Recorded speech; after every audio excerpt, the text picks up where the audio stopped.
YS Jagan ఆయన కుటుంబ సభ్యులపై TTD social మీడియాలో పోస్టులపై పట్టాభిపురం పోలీస్ స్టేషన్లో మాజీ మంత్రి అంబటి రాంబాబు ఫిర్యాదు చేశారు. పోస్టులపై చర్యలు తీసుకోవాలని వైఎస్ఆర్సీపీ నేతలు కోరారు. వైఎస్ జగన్ పై లోకేష్ చేసిన అసభ్యకర ట్వీట్లపై ఏం చర్యలు తీసుకున్నారంటూ అంబటి ప్రశ్నించారు. లోకేష్ ట్వీట్లపై చర్యలు తీసుకోవాలని ఆయన డిమాండ్ చేశారు. వైఎస్ జగన్ వైఎస్ఆర్సీపీ నేతలపై టీడీపీ శ్రేణులు పెట్టిన పోస్టులపై ఫిర్యాదు చేశాం. గతంలో వైఎస్ జగన్ పై అయ్యన్న పాత్రుడు అసభ్యకరమైన కామెంట్స్ చేయలేదా? అయ్యన్న పాత్రుడిపై కూడా మేము ఫిర్యాదు చేశాం. చర్యలు తీసుకోవాలని అంబటి డిమాండ్ చేశారు. తెలుగుదేశం నాయకులు కానీ జగన్మోహన్ రెడ్డి గారి మీద అసభ్యంగా పెట్టినటువంటి పోస్టుల మీద మాత్రం నో యాక్షన్. వన్ సైడే. వైఎస్ఆర్ కాంగ్రెస్ పార్టీ కానీ సోషల్ మీడియాలో ఎవరన్నా కానీ అసభ్యంగా పెట్టారని, పెట్టకపోయినా ఫేక్ అకౌంట్ సృష్టించి వాళ్ళు పెట్టి ఈ విధంగా చేస్తున్నారు. దీన్ని దృష్టిలో పెట్టుకొని ఈరోజు జగన్మోహన్ రెడ్డి గారి మీద ఎవరైతే అసభ్యమైనటువంటి పోస్టులు పెట్టారో వారి మీద మీరు యాక్షన్ తీసుకోండి, కేసు రిజిస్టర్లు చేయండి, చేసి వాళ్ళని కూడా 41 నోటీస్ ఇస్తారో, అరెస్ట్ చేసి తీసుకొచ్చి కోర్టులో ప్రొడ్యూస్ చేస్తారో, చట్టాన్ని వారికి కూడా అమలు చేయండి అనేటువంటి ఒక ఉద్దేశంతో, ఒక డిమాండ్తో ఇవాళ మేమందరం కలిసి ఈ పోలీస్ స్టేషన్కి ఎగిరికొచ్చి 5 కంప్లైంట్లు ఇచ్చాం. ఒక కంప్లైంట్ ఏంటంటే జగన్మోహన్ రెడ్డి గారి మీద సాక్షాత్తు నారా చంద్రబాబు నాయుడు గారి కుమారుడు, రాష్ట్ర మంత్రివర్గ సభ్యులు అయినటువంటి నారా లోకేష్ గారు ఆయన ట్విట్టర్ నుంచి పెట్టినటువంటి పోస్ట్ ఇది. దీని మీద ఏం యాక్షన్ తీసుకుంటారు?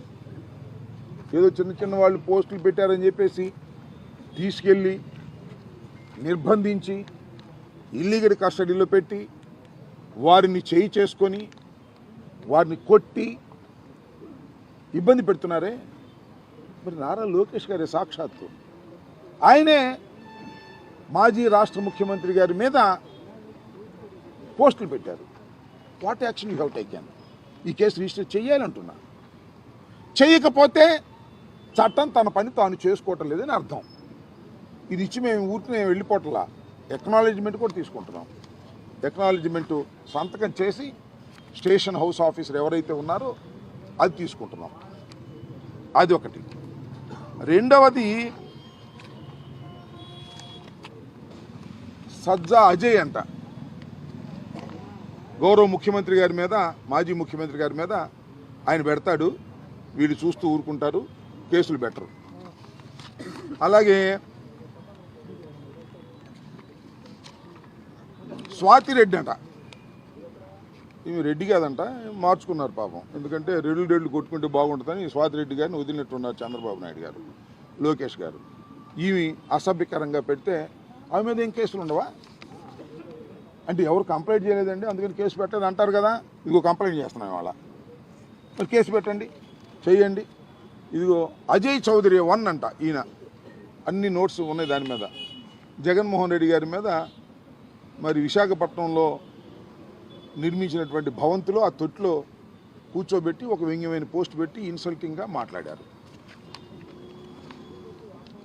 అట్లాగే గాయత్రి అంట, ఇది కూడా అదే, అలాగే పెట్టారు పోస్టింగ్స్. అలాగే భారతిరెడ్డి గారు, జగన్మోహన్ రెడ్డి గారు సతీమణి, ఆమె ఏం చేసిందో నాకు అర్థం కాలే వీళ్ళకి. ఆమె మీద భయంకరంగా పోస్టులు పెట్టి ఇలాంటిది అన్నీ కూడా మచ్చుకు 1-2 చూపిస్తున్నాం. ఇలా చాలా పోస్టులు అగ్లీగా లోకేష్ గారి పెత్తనంతో, వారి ఆధీనంలో వాళ్ళందరినీ, సోషల్ మీడియా వారిని, ఐటీడీపీ వారిని, ఇంకా కొంతమంది డబ్బులు ఇచ్చి మేనేజ్ చేసి, వాళ్ళ బహుమతులు ఇచ్చి వాళ్ళని మేనేజ్ చేసి వాళ్ళందరి చేత పెట్టించే కార్యక్రమాలు చేస్తున్నారు.